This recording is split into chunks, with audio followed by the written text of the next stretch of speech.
Good morning, good afternoon, and good evening. You are listening to the Revolution Health Radio Show. I'm your host, Steve Wright, co-author at scdlifestyle.com. And if you don't know, this episode of RHR is brought to you by 144.me. If you're starting out this new year, you're not sleeping correctly, maybe you're carrying a little extra weight from the holidays, a little acid reflux from all the stress, 144.me might be the program for you. In this program, it's a 14-day lifestyle reset, diet reset, movement reset, and stress reset program that Chris has put together where you're actually hand-holding, and it's much simpler than that long line that I just put together to try to tell you about this course. It's actually pretty simple, and it really helps with integrating new healthy habits and sort of changing around your health. So if you haven't, go check out 144.me and check out the program that Chris has put together. So moving on to the podcast, Chris Kresser, you are the integrative medical practitioner, healthy skeptic, and New York Times best-selling author. Welcome. Hey, Steve. How's it going? I'm enjoying my day today. Yeah, it sounds like it. You might have had a couple extra cups of coffee. I am coffee-free. Or are you just high on life? I'm high on life and maybe a little bit of spearmint green tea that I just chugged. Hey, you can't, if that's your vice, you're doing pretty well. Yeah, man, I got into the teas. I got all these cool like turmeric ginger ones and yerba mates and just playing around with them. Have you tried pu'er? I do have a little bit of it. Yeah. That's one of my favorites. Yeah, one packet tastes like licking the ground, Dirt. and the other one tastes pretty delicious. Yeah. So you have to like the bitter taste to go for pu'er, but I found that it has a really kind of mentally clarifying effect without giving me the jitters, which I can get if I have too much caffeine. And that's actually relevant to the topic that we're going to be talking about today. But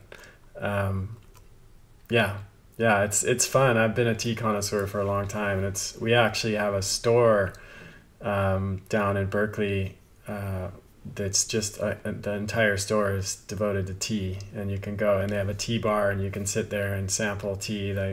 Each tea has the proper method of preparation and the proper water temperature and the amount of time it should steep. It's really cool. It's like they don't do the full tea ceremony experience, but they do the at least part of the ritual, and that's part of what I like about it. Yeah, it's basically what I asked for Christmas from all my family and friends was like, give me some different cool loose leaf teas, and then I had the kettle, but I needed the rest of the apparatuses. Yeah. So now I'm just like, do you have a programmable kettle where you can dial in the temperature? And oh no, this is the next level. Sorry. Yeah, I have that for making coffee and tea because I've gotten pretty into coffee too with like the pour over method, and I have a burr grinder and I have a kettle with a special pour spout, and it's programmable so you can like dial in 205 degrees and then press the hold button, and it just brings it to 205, and then it holds it there. If you're doing something else, you can come back. And different teas like black tea, you steep at a higher temperature, and then the green tea lower, and then the white tea is even lower still. So it's a whole new world, Steve. Oh man, well I've been doing the AeroPress and the hand grind for coffee for a long time. Yeah. I just stepped it up from that. I was doing that AeroPress and the home burr grinder, the hand one, and I'm now using the Kalita Wave. Sounds Egyptian. Must be cool. It's Japanese. Almost all the good coffee tools are.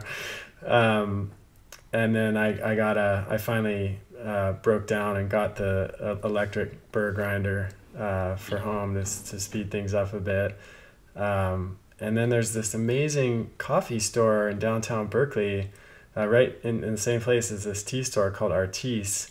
And they roast right on the spot. So like, oh wow, you order coffee and they will literally just roast it right in front of you, give it to you, and it's so fresh that I actually recommend you wait for a couple of days before you consume it. But they've got all kinds of organic and fair trade varieties, and they have a coffee tasting bar, and they do classes on how to do the pour over method correctly, and they have like little handouts that they give for each brewing device, like the Kalita Wave or the AeroPress. I can see we might need to do an episode on coffee We and could. tea making. We could, This I isn't the think. intended topic, but I can see there's a lot to say, and people might have questions. They might. They might want to know about Ethiopian coffees and lots of Yeah, other fun coffees. yeah, So, yeah. without further ado, we've since moved our podcast recording time to a little later in the afternoon. So, Chris, what did you have for lunch today? So Elan, my wife, made a really delicious kind of chicken curry dish in the slow cooker last night. And so I had that, and I had some salad and a little bit of white rice with the chicken curry. So that was it. Steve, we were trying to figure out why my video looks like somebody just painted light gray over my entire situation here. And I think it might be the time of day. We usually do this in the morning, and the sun is in a different position coming through the window, and it's very bright and sunny outside, but the sun's kind of behind a tree right now, so that's why I look like I'm Very serious right now. Your business, cold and serious.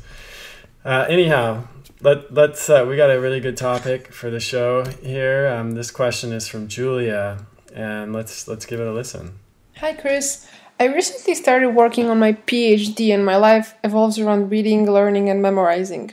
I already follow your Personal Paleo Code guidelines, but considering how heavy the mental workload currently is, I was wondering if you had any specific advice on how to modify diet to enhance cognitive function. Any tips on what to eat and possible supplements to take to help with focus and memory? Thanks. Okay, so this is a great question, one that's near and dear to my heart, or brain, I should say. I mean, it's something I think a lot about because we all use our brain intensively, but I do a lot of reading, learning, and memorizing. Maybe not so much memorizing now, but reading and learning and writing and synthesizing and researching, and that's pretty much how I spend my days. It's not taking barista classes. And... Yeah, well, that's what I do in my spare time. Oh, okay. I'm an aspiring barista, Steve. I knew it. You're gonna walk into a Starbucks and see me. I knew it. There. Let's hope not. Nothing against baristas, but I think I'm not really cut out for that work. I don't have the patience for it. Okay, so let's see.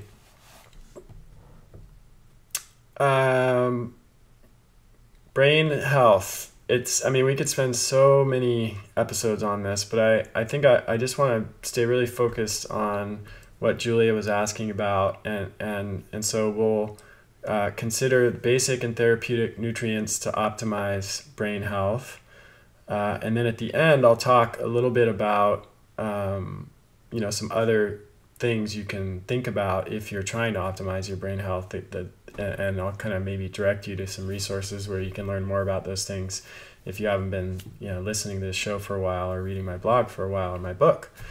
So let's first just talk about diet and particularly macronutrients before we dive into micronutrients. And before you get too deep, Chris, I just want to remind the listeners that this podcast is for you, created by you, as evidenced by the question today. So go to chriskresser.com/podcast question to send us your question, and we'll make sure to get the show out about your question soon. Thanks, Steve.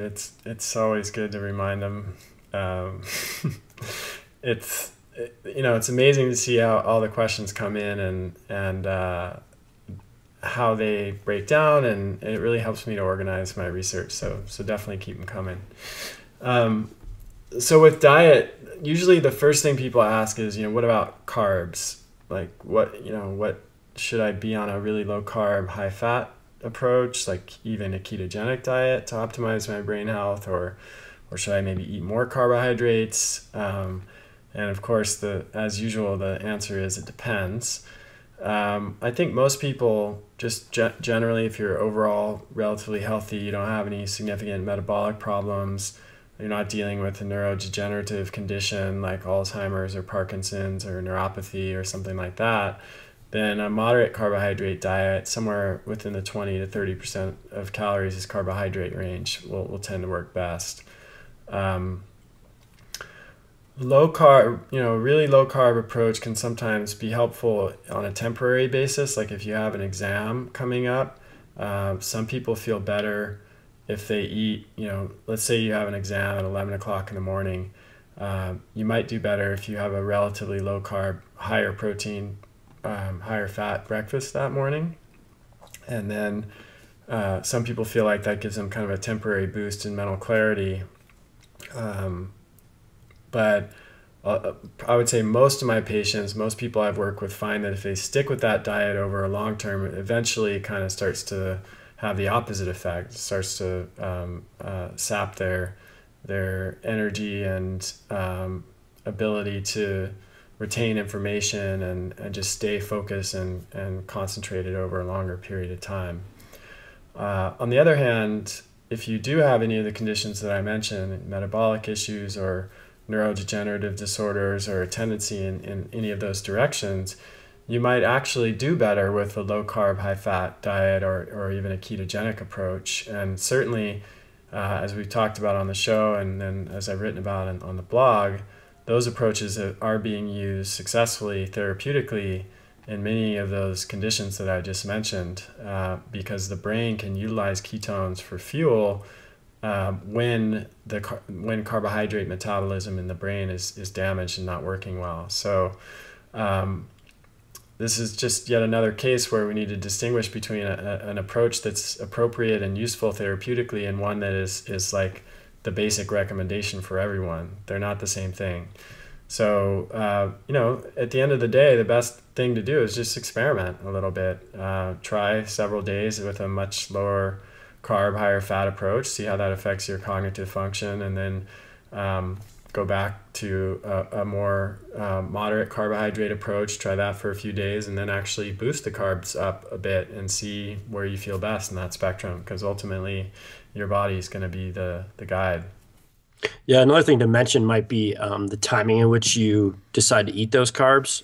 Some people like myself are much more morning people. Like my brain is on already in the morning. Mm-hmm. And so sometimes I will actually eat most of my carbs at dinner just because I actually do better with just a really, like maybe just a banana or a small apple or something, and then a bunch of protein and fat in the morning and throughout lunch. So you could always mess with the timing too, based on if you're a night owl or a morning person. Exactly, yeah. And I mentioned that in the book and provide a few different scenarios as well.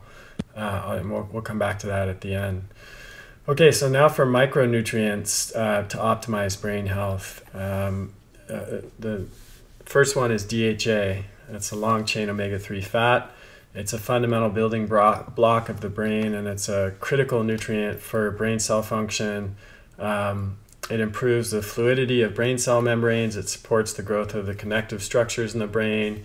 It improves the ability to release neurotransmitters. It enhances communication between the neurons. So, and a significant percentage of the dry weight of the brain is fat and is DHA. So it's very, very important fat for the brain. And that's why when you look at studies of fetal development and you see that if mothers who don't get enough DHA, that directly affects the brain function and even intelligence of their baby. So very important nutrient. And of course you can get it in cold water, fatty fish and shellfish. That's the primary source of DHA in a diet. It's not really found in any other food that we can consume other than algae, although I don't know that many people who consume algae.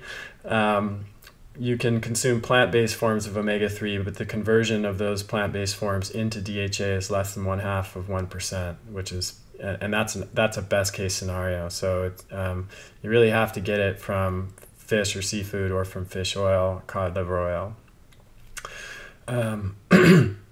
Even if you're getting enough DHA in your diet, you may find that higher doses of DHA, from supplements might be useful for shorter periods of time if you really need to, optimize your brain function if you're studying for a big exam, or in Julia's case, if she's preparing for her dissertation or something like that. it's not something I recommend over the long term, but doing that for short periods of time can certainly be helpful. The next one would be vitamin B12, and I've written and talked a lot about this. It's a really, really crucial nutrient for humans, and it's really one of the main reasons that I think humans need to eat meat and or shellfish, because and that meat and shellfish probably played a significant role in our evolution, because we require B12, and it's not found in its actual form in any plant foods. B12 plays a crucial role in the function of the brain and the nervous system. It's a cofactor for methylation, which turns on and off genes. It also impacts the metabolism of several different neurotransmitters, and it plays a major role in providing cofactors for myelin, which is the protective sheath around the nerves. So if you think of your brain as like a tangle of wires, which is one way to think about it, imagine what would happen if those wires didn't have any insulation around them. And so myelin is just absolutely crucial for the function of the nervous system and the brain. I've talked a lot about B12 deficiency. It's a pretty involved topic, so I'm not going to go into a lot of detail here. If you want to learn more about it, just Google Kresser B12 deficiency and you'll see the articles there. But the takeaway is this: it's a lot more common than people realize. Up to 40% of people between the ages of 25 and 83 have low B12 that's in the low normal range, and we're talking about serum testing. And what we know is that serum B12 is often one of the last markers to go out of whack when B12 is deficient. There are more sensitive markers like methylmalonic acid and holotranscobalamin that will be out of range before serum B12 is. So if 40% of people are in the low normal range for serum B12, then that suggests that a higher percentage of people, or a similar percentage of people, might actually be deficient or in the early stages of deficiency. So B12 is found in organ meats and in red meat and some shellfish. You can also supplement with it. The form that's best to supplement is generally the more active forms, like hydroxy or methylcobalamin or adenosylcobalamin. That's also a pretty involved topic, because we start to get into methylation and genetic mutations that affect which form of B12 might be best for you. I think we talked about those a little bit on the show we did about methylation, so you can refer to that. But for a lot of people, taking 400 micrograms of methylcobalamin or something like that is a pretty safe bet. It's non-toxic even at high doses. It's water-soluble vitamin, so it's not really dangerous to take for at that level. For those methylcobalamins, do you like any sublinguals or sprays over the pill forms? Yeah, I mean, depending on your absorption, right? Like if you don't have any significant gut issues, the pills are probably fine. But if you have SIBO or other gut issues, sublingual forms or liposomal forms are going to work better for sure. B6, while we're on the subject of methylation-related nutrients and nutrients that affect brain function, B6 and folate also have positive effects on memory and cognitive performance, and they're both cofactors in the methylation process as well. So folate is found in dark leafy greens and in chicken liver primarily, and then in lentils. And B6 is found in sunflower seeds, fish, chicken and turkey, beef, and avocados. It's a little easier to come by in the diet, and but deficiency or functional deficiency is still somewhat common. I see it all the time in my practice. SIBO is a major risk factor for B vitamin deficiency, because bacterial overgrowth in the small intestine will impair the absorption of those B vitamins. So we run tons of urine organic acid tests in our clinic on patients, and the ones with SIBO almost always have B vitamin deficiency. And as you know, Steve, SIBO is shockingly common. So it's a problem that affects a lot of people. Yeah, the one thing I also wanted to ask you about, Chris, and you might be circling around to this later, but it fits here for me in my head. If somebody's under pressure to finish a project or complete a dissertation, the stress levels are going to be a little bit higher than normal. Would they want to think about doubling up on supplementation or doubling up on their organ meat consumption to get these B vitamins to help out with the stress hormones? Yeah, I mean, I would say this is kind of a situation where if you, for just optimizing generally throughout the next period of years that Julia is doing her PhD, most of this stuff could be obtained through diet, but then during times where the heat is on, like preparing for an exam or the dissertation or whatever, that's when, maybe supplementing in addition to getting all these nutrients from diet can be useful. Choline has been shown to improve cognitive performance and memory and protect against neurotoxicity, and that's found primarily in egg yolks and liver. Very important nutrient. It supports, it plays an important role in liver function, liver detoxification. It also balances the effects of methionine, which is an amino acid found in the leaner forms of protein. So very important nutrient, not just for brain function, but for overall health. Iron, of course, is required for adequate oxygen deliverability to the brain. And, the brain needs two things to function properly more than anything else, and that's oxygen and glucose or ketones. So iron deficiency is a huge problem around the world. It affects 2 billion people worldwide. It's less common in the US, but it's still a major problem, especially with women. So making sure you're eating enough organ meats and red meat and oysters and clams, which are the major sources of heme-based iron, is important. Heme iron is the form of iron that's found in animal products, and it's much, much better absorbed than plant-based forms of iron. So that's important to understand. And then vitamin D is, it seems to just turn up in any discussion about nutrients that are important for X or Y or Z. It turns out vitamin D plays an important role for preserving cognitive function, particularly as we age, and low vitamin D levels are associated with cognitive issues in the elderly. So another reason to keep your vitamin D levels in an optimal range, which for me is about 25 or 30 to about 55. Somewhere in that range.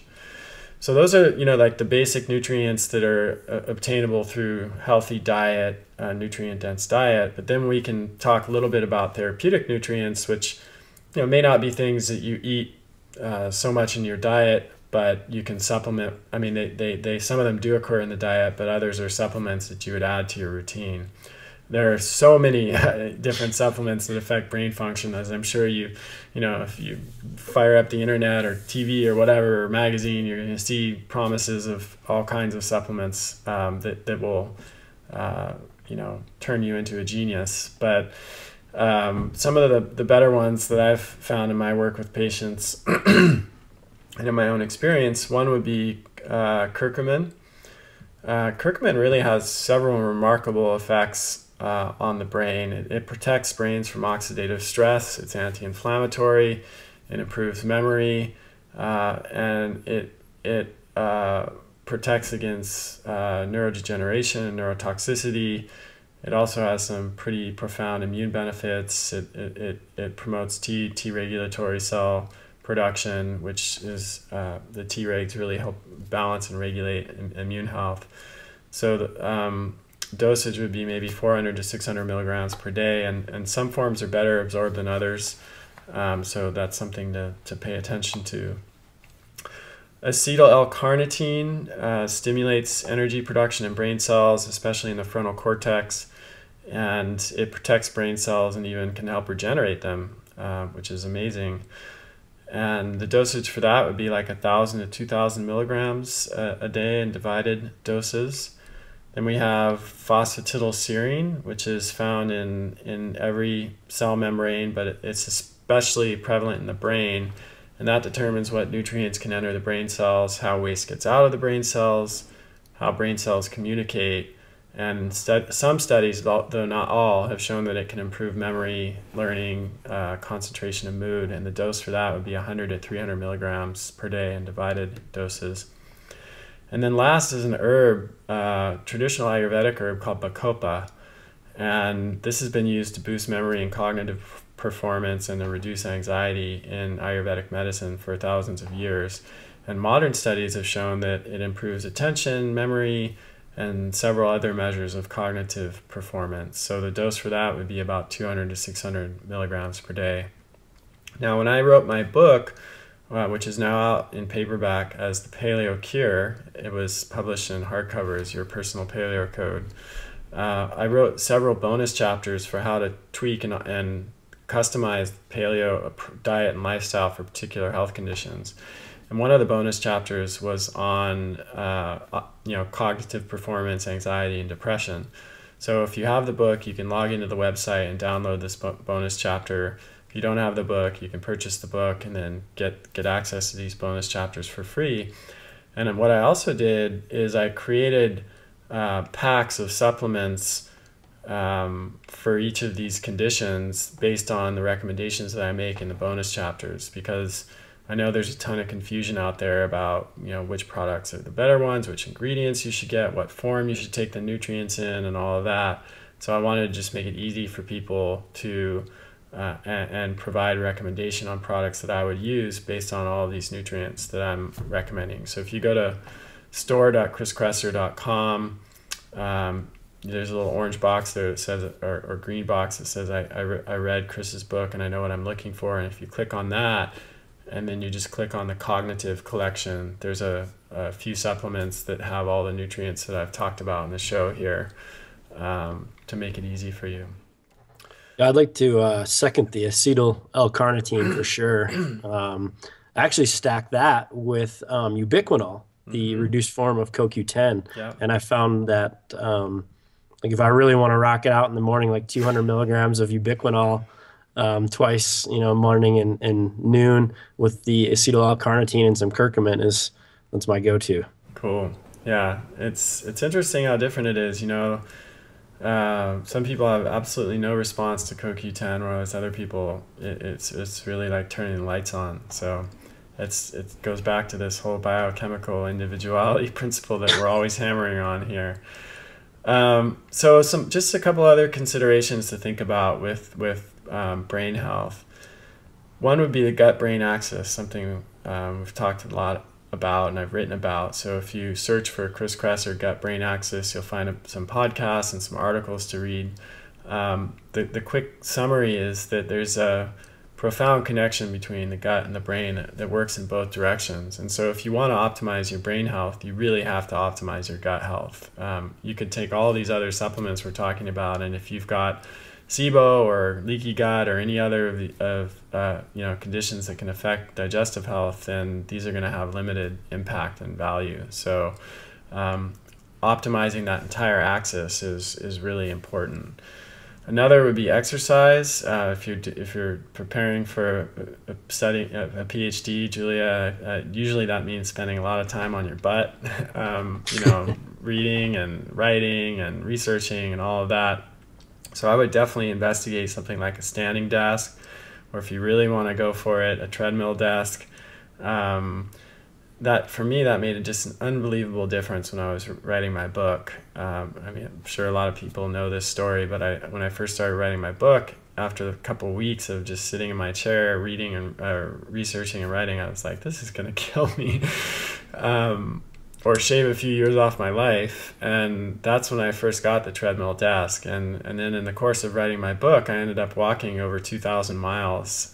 So writing became an extremely healthy, energizing experience instead of something that drained me. And we know that sitting less is as important, or possibly even more important than getting enough exercise throughout the week. So make sure you're breaking up those sitting periods with standing and walking periods, and then make sure you're getting enough exercise as well, because that's absolutely crucial for cognitive performance. Steve mentioned stress earlier in the show, and managing stress is vital as well. When you're doing a PhD, there's a lot of that. And things like mindfulness-based stress reduction and meditation are numerous studies show how powerful they can be in terms of affecting cognitive performance, focus, memory, etc. I find my meditation practice is probably the single most important thing in terms of determining my daily ability to focus and produce. Quite simply, that's, diet is right up there, and maybe they're tied for first, but they're both really, really vital. So in 14.4, I provide exercise, a whole routine that you can follow along with, just at home body weight techniques or stuff you can do even when you're traveling on the road. But I also have stress management audios and videos. So I have guided meditations, I have mindfulness-based stress reduction guided programs, I have some Qigong. I find Qigong to be really helpful for cognitive performance as well, because it's like a moving meditation. You get the same kind of benefits in terms of awareness and focus and concentration, but you're also moving, and that especially when your mind is really busy and you've been using your brain a lot, I find that to be really restorative and rejuvenating. And then of course we can't talk about cognitive performance without talking about sleep. I knew it. Yeah, you knew it. Everybody listening to the show knows how sleep affects cognitive performance. All you have to do is, sleep poorly one night, and just in the next day, you see how much your brain function torpedoes. It's vital, and ironically, sleep's one of the first things that suffers when we get stressed or busy or when we've got a lot of work to do. So, setting up your schedule in such a way that ensures you're getting enough sleep, Julia, is really going to serve you well in your during the time that you're doing this PhD. So there's probably a lot more we could say about this topic, but I think these are the really key suggestions, and I hope they're helpful to you, and good luck with your PhD. Yeah, I think this is going to help a lot of people, and it sounds like we just stumbled on two new topics for shows: teas and coffees, and performance and productivity. So we'll have to continue with that. Just another reminder to send your questions into chriskresser.com/podcast question. And in the meantime, if you're wondering about, maybe what meditation Chris is using or what research he's reading, he's going to be posting that stuff on his social media typically. So if you're not following him on your favorite social media outlet, you're definitely going to want to do that. Specifically, facebook.com/Chris Kresser, L.A.C., and twitter.com/Chris Kresser. All right. Thanks everyone for listening. See you next time. Yeah, thank you.